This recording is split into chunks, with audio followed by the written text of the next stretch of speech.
Varicose veins కి సరైన చికిత్స కోసం సంప్రదించండి ఎవిస్ హాస్పిటల్. మంచి మంచి విలన్స్ తో మీరు వర్క్ చేశారు కాబట్టి ఎవరు బాగా ఫ్రెండ్లీగా యాజ్ ఎ బ్రదర్ గా ఉండేవాళ్ళు అంటే తెలుగు వాళ్ళు అందరు విలన్స్ తో చేశారు మీరు. నాతో రాహుల్ దేవ్ బాగుంటాడు. శ్రీహరి గారు అయితే అసలు ఉన్నంత వరకు అల్టిమేట్, అసలు సపోర్ట్ చాలా సపోర్ట్ చేసేవాడు. ఇప్పుడు ప్రకాష్ రాజ్ గారు ఇప్పుడు అయితే ఎవరిని నేను పని కట్టుకొని వీళ్ళు కలవను, సెట్లో కలవటమే. ఈవెన్ బాలకృష్ణ గారిని అయినా సెట్లో కలుస్తా. నేను ఇంకొక షూటింగ్ దగ్గరికి వెళ్ళి హీరోల్ని రికమెండ్ చేయమని ఇప్పుడు, ఎందుకంటే నేను మీకు తెలుసు గోపీచంద్తో సినిమాలు చేశాను. గోపీచంద్ గారితో లక్ష్యం లౌక్యం చేశా. లక్ష్యము లౌక్యము 2 సినిమాలు మంచి క్యారెక్టర్లు చేశాను. బాలకృష్ణ గారితో 4 సినిమాలు చేశాను. Lakshmi Narasimha, Simha, Legend, Akhanda 3 blockbusters. But పోయి వాళ్ళకి లొకేషన్లోకి పోతే రెస్పెక్ట్ చేస్తారు, హీరో డైరెక్టర్లకు చెప్తారు కూడా. కానీ ఇబ్బంది పెట్టడము, మనం మళ్ళా ఇంకొకళ్ళకి ఆబ్లిగేషన్ పెట్టడం. నేను డైరెక్టర్ని 100 సార్లు కలుస్తా, కో డైరెక్టర్ని 10 సార్లు 20 సార్లు కలుస్తా ఇప్పటికే. ఎందుకంటే ఇచ్చేవాళ్ళు వాళ్ళు, నా రైట్ అది. యాజ్ అన్ యాక్టర్ నేను డైరెక్టర్ని ఎన్నిసార్లు అయినా కలవచ్చు, వాళ్ళు తిట్టినా కలవచ్చు, కానీ హీరోలను కలవకూడదు. ఎందుకంటే హీరోలు అందుకు లేరు అక్కడ. మనం చేస్తున్నప్పుడు, సార్ నేను ఈ సినిమాలు ఈ క్యారెక్టర్ చేస్తున్నానంటే కూర్చోబోయా బ్రహ్మాండం, ఎలా ఉంది ఏంటి, అప్పుడు వేరు. అప్పుడు మనకు ఒక కాన్ఫిడెన్స్ ఉంటుంది, ఒక సాటిస్ఫాక్షన్ ఉంటుంది మాట్లాడుతుంది. మీ హైయెస్ట్ రెమ్యునరేషన్ ఏంటన్నా? ఇన్ని సినిమాలు చేశారు కదా, వేలల్లోనే. ఇప్పటికి వేలల్లో. లకారానికి వెళ్తాం అన్న కాన్ఫిడెన్స్ ఉంది.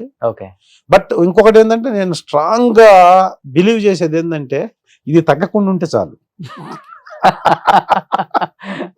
ఇది తగ్గకుండా ఉంటే హ్యాపీ. ఎందుకంటే నేను ఇలా ఉండే కదా, ఇలా ఉన్నాను ఇప్పుడు ఫైనాన్షియల్ గా కానీ, హెల్తీగా కానీ ఇప్పుడు ఇలా ఉన్నానంటే ఈ పొజిషన్ తోనే కదా. ఈ పొజిషన్ తగ్గకుండా ఇంకొక 10 years ఉందనుకోండి, హ్యాపీ. దీపం ఉండగానే ఇల్లు చక్కదిద్దుకోవాలని చెప్తారు కదా, అప్పుడులోనే చక్కదిద్దుకున్నారు మీరు. సరే, చక్కదిద్దే పక్కన పెడితే ఈ పొజిషన్ తోనే ఇలా ఉన్నాం కాబట్టి, ఈ పొజిషన్ తగ్గకుండా ఉంటే ఇలా ఉంటాం కదా. అంతే. లవ్ మ్యారేజా? లేదు, అరేంజ్డ్ మ్యారేజ్. హౌస్ వైఫా? తన మా మిసెస్ హౌస్ వైఫ్. ఇంత బాగుంటారు. ఎవరు ప్రపోజల్ చేయలేదు అప్పుడు అసలుకి? మనల్ని ఎవరు ప్రపోజల్ చేస్తారు? విలన్స్ ఎవరు చేస్తారంటారా? విలన్స్ రియల్ లైఫ్ లో చాలా సాఫ్ట్ సెన్సిటివ్ అంటారు. అవును, అంటే బై ఇది ఎవరైనా ఇప్పుడు ఆ క్యారెక్టర్ ని డిఫైన్ చేస్తుంది, నేచర్ డిఫైన్ చేస్తుంది అంటారు చూసారు. మనిషికి ఎవరు మనం బాగా లావుగా ఉన్నోళ్ళు బాగా తింటారు అనుకుంటారు, తినరు యాక్చువల్ గా. అలాగే బాగా విలనీగా ఉన్నోళ్ళు బిహేవియర్ డైరెక్ట్ గా అలాగే ఉన్నారు. బయట కూడా జనాలు ఎక్కడికన్నా వెళ్ళి కూర్చుంటే ఫొటోస్ కి అడగటానికి భయపడుతుంటారు. ఏంటంటే సార్ మీరు విలన్ కదా అంటారు చాలా అమాయకంగా.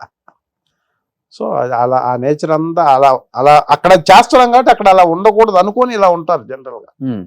అందుకని దానివల్ల క్యారెక్టర్ మారిపోద్ది అంటారు. క్యారెక్టర్ మారుద్ది అనుకున్నా సైకలాజికల్. అందరు అని అందరు ఇదే అంటున్నారు. అలా మారుతుందేమో అలా. ఎందుకంటే విలన్ క్యారెక్టర్ చేసే వాళ్ళందరూ బై రియల్ లైఫ్ లో చాలా సాఫ్ట్ గా ఉంటారు. అవును, నేను చాలా మందిని చేశాను కాబట్టి విలన్స్ ని. ఎందుకంటే విలన్ అన్నోడికి ఐస్ చాలా రూట్ గా ఉంటాయి. అవును, ఆ ఐస్ రూట్ గా ఉన్నోడిని విలన్ అనుకుంటారు జనరల్ గా. ఆ రూట్ గా ఉన్న ఐస్ బయట కూడా అలాగే ఉంటాయి కదా. అంతే కదా. వాడు మనసుకిను ఐస్ కి మనిషికి సంబంధం ఉండదు కాబట్టి ఆ ఎక్స్ప్రెషన్ ఇది చూడగా నేను ఎలా చూసినా అలా సీరియస్ గా చూస్తే అదే లుక్ వస్తుంది. ఎంత ఏజ్ ఇప్పుడు? జెన్యున్ గా 50+. ఓకే, జెన్యున్ గా 50+. అంటే ఇంకోటి ఉంది ఏమన్నా? లేదు, ఒక 60 ఉంటాయా? ఇంకా కిందకి రావాలి. 58, 55 బాగానే మెయింటైన్ చేస్తున్నారు కదా. అంటే ఇప్పుడు రేపు పొద్దున రోషన్ డైరెక్టర్ అయ్యాడు అనుకో, ఎవరన్నా దిల్ రమేష్ అని పేరు చెప్తా బానే ఉంటాడు, ఆడికి ఇవ్వచ్చు ఏదన్నా క్యారెక్టర్ కర్రేం పట్టుకోలేదు. అందులో ఇప్పుడు అసలు 1 year డైరెక్టర్ బ్యాక్ అయిపోతే ఇంకా బ్యాక్ అయిపోతున్నారు.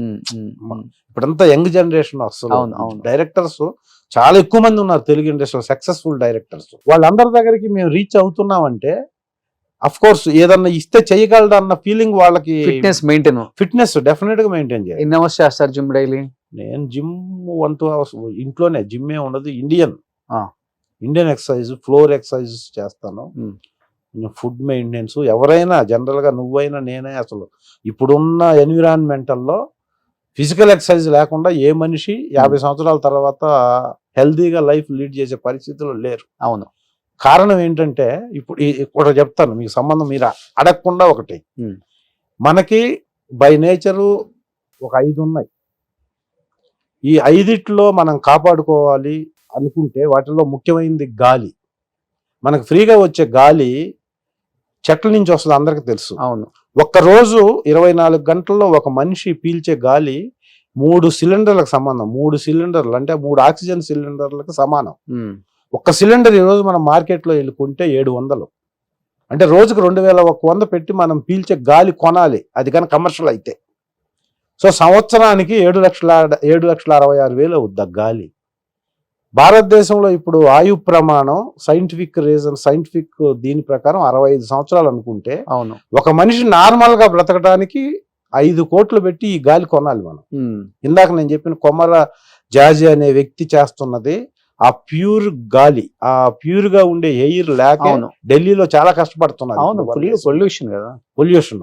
హైదరాబాద్ లో కూడా మనం ఒక షార్పుగా ఆఫీస్ టైమింగ్స్ లో మనం ఇప్పుడు నేను ఇక్కడికి మా ఇంటి దగ్గర నుంచి ఇక్కడికి రావడానికి 9 కిలోమీటర్ల డిస్టెన్స్, 1:15 నిమిషాలు పట్టింది.